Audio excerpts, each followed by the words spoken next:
ಶಿರಾ ಸಾರ್ವಜನಿಕ ತಾಯಿ ಮಕ್ಕಳ ಆಸ್ಪತ್ರೆಯ ಮುಖ್ಯ ವೈದ್ಯಾಧಿಕಾರಿ ಡಾಕ್ಟರ್ ಡಿಎಂ ಗೌಡ ವರ್ಗಾವಣೆಯಾಗಿದ್ದಾರೆ. ವರ್ಗಾವಣೆ ರದ್ದುಪಡಿಸಲು ಒತ್ತಾಯಿಸಿ ಆಸ್ಪತ್ರೆ ಸಿಬ್ಬಂದಿ ಹಾಗೂ ಸಾರ್ವಜನಿಕರು ದಿಢೀರ್ ಪ್ರತಿಭಟನೆ ನಡೆಸಿದ್ದಾರೆ. ವರ್ಗಾವಣೆ ರದ್ದುಪಡಿಸದೇ ಇದ್ರೆ ಆತ್ಮಹತ್ಯೆ ಮಾಡಿಕೊಳ್ಳುತ್ತೇವೆ ಅಂತ ಆಸ್ಪತ್ರೆಯ ಸಿಬ್ಬಂದಿಗಳು ಕೂಡ ಎಚ್ಚರಿಕೆಯನ್ನ ನೀಡಿದ್ದಾರೆ. ಆಸ್ಪತ್ರೆಯಲ್ಲಿ ಆವರಿಸಿದ ಸೂತಕದ ಛಾಯೆಯಿಂದ ಸಿಬ್ಬಂದಿ ಕಪ್ಪು ಬಟ್ಟೆ ಧರಿಸಿ ನಾಳೆಯಿಂದ ಕೆಲಸ ನಿರ್ವಹಿಸುವ ಎಚ್ಚರಿಕೆಯನ್ನು ನೀಡಿದ್ದಾರೆ. ನಾಳೆ ಸಾರ್ವಜನಿಕರಿಂದ ಬೃಹತ್ ಪ್ರತಿಭಟನೆ ನಡೆಸಲಿದ್ದು, ಶಿರಾ ಸಾರ್ವಜನಿಕ ಸರ್ಕಾರಿ ತಾಯಿ ಮತ್ತು ಮಕ್ಕಳ ಆಸ್ಪತ್ರೆಯ ಮುಖ್ಯ ವೈದ್ಯಾಧಿಕಾರಿಗೆ ಡಾಕ್ಟರ್ ಬಿಎಂ ಗೌಡ ಅವರ ವರ್ಗಾವಣೆ ಖಂಡಿಸಿ ಆಸ್ಪತ್ರೆಯ ಆವರಣದಲ್ಲಿ ದಿಢೀರ್ ಪ್ರತಿಭಟನೆಗೆ ಆಸ್ಪತ್ರೆ ಸಿಬ್ಬಂದಿ ಹಾಗೂ ಸಾರ್ವಜನಿಕರು ಮುಂದಾಗಿದ್ದಾರೆ. ನಾಗರಾಜ್ ಅಂತ ಮಾಜಿ ಜಿಲ್ಲಾ ಪಂಚಾಯತಿ ಸದಸ್ಯೆ. ನಾನು ಯಾಕೆ ಬಂದಿದ್ದೀನಿ ಅಂದರೆ, ಇಲ್ಲಿ ಕೆಲಸ ಮಾಡ್ತಾ ಇರೋ ಗೌಡ ಡಾಕ್ಟರ್ನ ಟ್ರಾನ್ಸ್ಫರ್ ಲಿಸ್ಟಲ್ಲಿ ಅವ್ರ ಹೆಸರು ಬಂದಿದೆ. ನಮ್ಮ ತಾಯಿ ಮಕ್ಕಳ ಆಸ್ಪತ್ರೆ ಶುರುವಾಗಿದ್ದು 2023ರಲ್ಲಿ.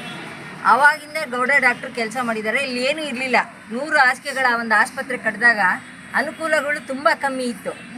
ಅದನ್ನು ಇವತ್ತು ಈ ಮಟ್ಟಕ್ಕೆ ಇಲ್ಲಿ ಸಿಗದೇ ಇದ್ದಿದ್ದ ಅನುಕೂಲನೇ ಇಲ್ಲ ಇವಾಗ ಅನ್ನೋ ಮಟ್ಟಕ್ಕೆ ತಂದಿದ್ದಾರೆ ಗೌಡರು. ಇದಕ್ಕೆ ಅವ್ರ ಪರಿಶ್ರಮನೇ ಕಾರಣ. ಬ್ಲಡ್ ಟೆಸ್ಟಿಂಗ್ ಇರ್ಬೋದು, ಸ್ಕ್ಯಾನಿಂಗ್ ಇರ್ಬೋದು, ಎಲ್ಲೂ ಹೊರಗಡೆ ಏನು ಬರೆಯೋದೇ ಇಲ್ಲ ಅನ್ನೋ ಮಟ್ಟಕ್ಕೆ ಒಂದು ಮೆಡಿಸನ್ ಇರ್ಬೋದು, ಎಲ್ಲನೂ ಇಲ್ಲೇ ಅನುಕೂಲಗಳು ಸಿಗ್ತಿದೆ. ಸುಮಾರು ಸಿಸೇರಿಯನ್ಸ್ ಮಾಡ್ತಾರೆ ಒಂದು ದಿವಸಕ್ಕೆ. ಇಲ್ಲಿ ಪೇಷಂಟ್ಸ್, ಅವರ ಗೌಡ ಡಾಕ್ಟ್ರು ಪೇಷಂಟ್ ಸಂಖ್ಯೆಗಳು ನೋಡಿದ್ರೇ ಯಾರೂ ಇಲ್ಲಿ ನೆರೆದಿರೋ ಎಲ್ಲ ಸಾರ್ವಜನಿಕರು ಗೌಡ ಡಾಕ್ಟ್ರು ಪರವಾಗೇ ಬಂದು ನಿಂತಿರೋದು. ಗೌಡ ಡಾಕ್ಟ್ರು ಟ್ರಾನ್ಸ್ಫರ್ ಆಗಿ ಹೋಗಿದ್ದಾರೆ ಅಂದ್ರೆ ಒಂದು ಇದು ಹಬ್ಬಿಬಿಟ್ಟಿದೆ ಶಿರಾದ ಫುಲ್ಲು. ಹೌದಾ ಗೌಡ ಡಾಕ್ಟ್ರು ಹೋಗ್ತಿದ್ದಾರಾ? ಬೇಡ ನಾವು ಅವ್ರ ಪರವಾಗಿದ್ದೀವಿ ಅಂತ. ನಾನು ಇದನ್ನು ಕೇಳ್ಕೊಳ್ಳೋದಿಷ್ಟೇ, ದಯಮಾಡಿ ಈ ಟ್ರಾನ್ಸ್ಫರ್ ಪ್ರಕ್ರಿಯೆ ನಿಲ್ಲಬೇಕು. ಇಲ್ಲ ಅಂದರೆ ನಿಜವಾಗ್ಲೂ ನಾವು ಮಹಿಳೆಯರೆಲ್ಲ ಸೇರಿ ಇದೊಂದು ದೊಡ್ಡ ಉಗ್ರವಾದ ಹೋರಾಟ ಮಾಡ್ತೀವಿ. ನಮ್ಮ ಜೊತೆಗೆ ಇಲ್ಲಿ ಕೆಲಸ ಮಾಡ್ತಾ ಇರೋಂಥ ಸ್ಟಾಫ್ ಕೂಡ ನಮಗೆ ಬೆಂಬಲ ಕೊಡ್ತಿದ್ದಾರೆ.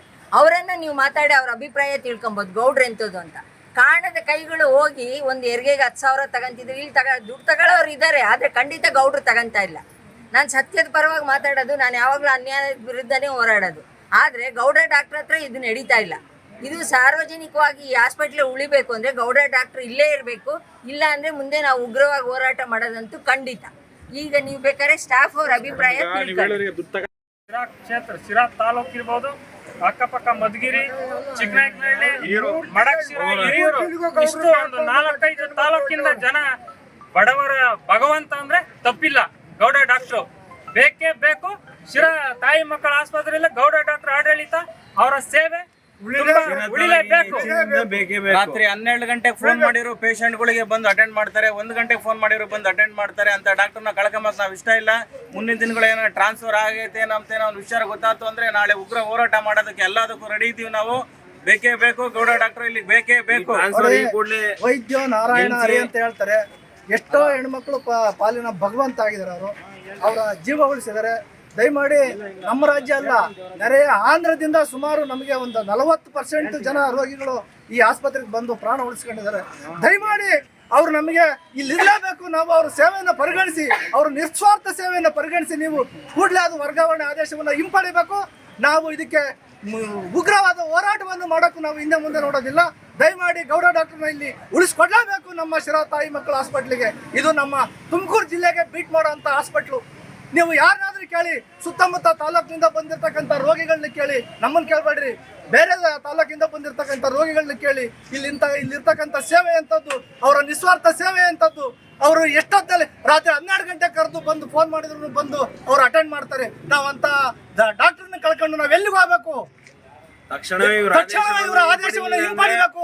ದಯಮಾಡಿ ನಾವು ಇದಕ್ಕೆ ಉಗ್ರವಾದ ಹೋರಾಟವನ್ನು ಸಹ ನಾವು ನಾಳೆಯಿಂದ ಮುಂದುವರಿಸ್ತೀವಿ. ನಾವು ಎಲ್ರಿಗೂ ನಮಸ್ಕಾರ. ನನ್ನ ಹೆಸರು ಮಮತಾ ಅಂತ. ನಾನು ಇನ್ಚಾರ್ಜ್ ನರ್ಸಿಂಗ್ ಆಫೀಸರ್ ಆಗಿ ಶಿರಾ ತಾಯಿ ಮತ್ತು ಮಕ್ಕಳ ಆಸ್ಪತ್ರೆಯಲ್ಲಿ ಕೆಲಸ ಮಾಡ್ತಾ ಇದ್ದೀನಿ. ನಾನು doctor D M Gowda sir ಜೊತೆಗೆ ಸುಮಾರು 17 ವರ್ಷದಿಂದ ಕೆಲಸ ಮಾಡಿದ್ದೀನಿ. ನಿಜವಾಗ್ಲೂ ಶಿರಾ ತಾಯಿ ಮತ್ತು ಮಕ್ಕಳ ಆಸ್ಪತ್ರೆ ಒಂದು ತುಮಕೂರು ಜಿಲ್ಲೆಯಲ್ಲಿ ಒಂದು ಹೆಸರು ಮಾಡಿದ್ದಾರೆ ಅಂದರೆ ಅದಕ್ಕೆ 100% doctor D M Gowda sir ಅವರಿಂದನೇ ಮಾತ್ರ ಸಾಧ್ಯ. ಯಾಕಂತಂದರೆ 2023ರಲ್ಲಿ ನಮ್ಮದು ಸರ್ದು ಎಲ್ಲ ಲೀನ್ ಈ ಕಡೆ ತಾಯಿ ಮತ್ತು ಮಕ್ಕಳ ಆಸ್ಪತ್ರೆ ಸಪ್ರೇಟಾಗಿ ಲೀನ್ ಶಿಫ್ಟ್ ಆಯಿತು. ಆ ಒಂದನ್ನ ಟ್ರಾನ್ಸ್ಫರ್ ಲಿಸ್ಟಲ್ಲಿ 2000 ಲೀನ್ ಶಿಫ್ಟ್ ಆಗಿರೋದು ಮೆನ್ಷನ್ ಆಗಿಲ್ಲ. ಇಷ್ಟು ಚೆನ್ನಾಗಿ ಒಂದು ತಾಯಿ ಮರಣ ಆಗಲಿ, ಶಿಶು ಮರಣ ಆಗಲಿ, ಅಷ್ಟು ವರ್ಷಗಳಿಂದ ಸುಮಾರು ಯಾವುದೇ ಸಂಭವಿಸಿಲ್ಲ. ಅದಕ್ಕೆಲ್ಲ ಕಾರಣ doctor D M Gowda sir. ಕೆಲವು 1% 2% ಸುಮಾರು ಗಂಡಾಂತರ ಆಗಿದ್ದಾರೆ. ಅದರಲ್ಲೂ ಸಹ ತುಂಬ ನಿಯರ್ ಮಿಸ್ ಕೇಸ್ಗಳನ್ನ ನಾವು ಎಷ್ಟೋ ಜನ ಸೇವ್ ಮಾಡಿದ್ದೀವಿ. ಆ ಹೆಮ್ಮೆ ನಮಗಿದೆ. ಇದಕ್ಕೆಲ್ಲ ಗೈಡೆನ್ಸ್ ಅಂದರೆ doctor D M Gowda sir. ಅವರು ಈ ಥರ ಟ್ರಾನ್ಸ್ಫರ್ ಆಗ್ತಿರೋದು ನಮ್ಗೆ ನಿಜವಾಗ್ಲೂ ನನಗೆ ಅಂತಲ್ಲ, ಇಡೀ ನಮ್ಮೆಲ್ಲ ಸಿಬ್ಬಂದಿಗಳು ತುಂಬ ನೋವು ತಂದಿದೆ. ಮತ್ತು ಈ ಆಸ್ಪತ್ರೆ ಅಭಿವೃದ್ಧಿಗೆ ತುಂಬ ಅದು ಮಾರಕ್ಕಾಗುತ್ತೆ. ಆದ್ದರಿಂದ ಎಲ್ರಿಗೂ ದಯಮಾಡಿ ಕೇಳ್ಕೊಳೋದಿಷ್ಟೇ, ಸರ್ನ ಇಲ್ಲಿದ್ದರೆ ಜನಗಳಿಗೆ ಉತ್ತಮ ಸರ್ವಿಸ್ ಸಿಗುತ್ತೆ. ಇದರಲ್ಲಿ ಯಾರದೇ ಸ್ವಾರ್ಥ ಇಲ್ಲ. ಸಾರ್ವಜನಿಕರ ಸೇವೆಯ ದೃಷ್ಟಿಯಿಂದ ಮಾತ್ರ ನಾವು ಕೇಳ್ಕೊಳ್ತಾ ಇದ್ವಿ. ಇದರಲ್ಲಿ ಯಾರ್ದೂ ಸ್ವಾರ್ಥ ಇಲ್ಲ. ಅದನ್ನ ಎಲ್ರಿಗೂ ಕೇಳ್ಕೊಳ್ತೀವಿ.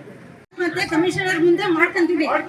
ನೇರ ಹೊಣೆಗಾರ ಡಾಕ್ಟರ್ DHO ಮತ್ತೆ 5 ವರ್ಷ ಗುಪ್ತ ಕಮಿಷನರ್ ಅವರು. ಇದನ್ನ ದಯವಿಟ್ಟು ಎಲ್ಲರಿಗೂ ಇಟ್ಕೊಳ್ಬೇಕು.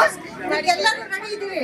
ನಾಳೆ ಈ ವಿಷಯದಲ್ಲಿ ಡಾಕ್ಟರ್ ಡಿ ಎಂ ಗೌಡ ಅವ್ರದ್ದು ಕ್ಯಾನ್ಸಲ್ ಆಗಿಲ್ಲ ಅಂದ್ರೆ ಅದೆಷ್ಟು ಜನ ಆತ್ಮಹತ್ಯೆ ಮಾಡ್ಕೊಂತೀವೋ ಅದ್ರ ಬದಲು ನಾನೇನೆ. ಇನ್ನು ಕೆಲವರೆಲ್ಲ ಇದ್ದಾರೆ ನೋಡಿ. ಇದನ್ನ ಅದೇನ್ ಮಾಡ್ತೀರಾ, ಒಬ್ರು ಇದಕ್ಕೆ ಏನ್ ಮಾಡ್ತೀರಿ ನೋಡಿ. ಕಾಂಡವ್ರ ಕೈಗಳು ಎಲ್ಲಾನು ಏನೇನ್ ಮಾಡಿದ್ದಾರೆ ಏನು ಅಂತ ಹೇಳಿ ಎಲ್ಲ ತೋರಿಸ್ತೀನಿ ನಾಳೆ ಅವ್ರ ಮುಂದೆ. ದಯವಿಟ್ಟು ನಾವು ಸಾರ್ವಜನಿಕರಾಗಿ ಒಬ್ಬ ಪೇಷಂಟ್ ಆಗಿ ನಾನು ಈ ಹಾಸ್ಪಿಟಲ್ ಬಂದಿದ್ದೀನಿ. ಆ ಗೌಡ್ರು ಈ ಹಾಸ್ಪಿಟಲ್ಗೆ ಬೇಕೇ ಬೇಕು.